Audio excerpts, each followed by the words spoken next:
এদিকে প্রধান উপদেষ্টার ভাষণের তাৎক্ষণিক প্রতিক্রিয়ায় বিএনপি স্থায়ী কমিটির সদস্য সালাউদ্দিন আহমেদ বলেছেন, নির্বাচনের সময়সীমা নিয়ে জাতির প্রত্যাশা পূরণ হয়নি।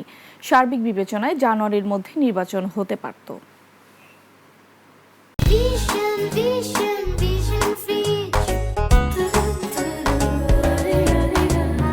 আগামী বছরের এপ্রিলের প্রথমার্ধে যে কোনো দিন জাতীয় সংসদ নির্বাচন অনুষ্ঠিত হতে পারে।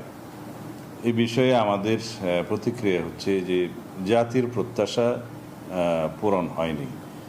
তিনি বাংলাদেশের সকল রাজনৈতিক দলের মধ্যে বিএনপি সহ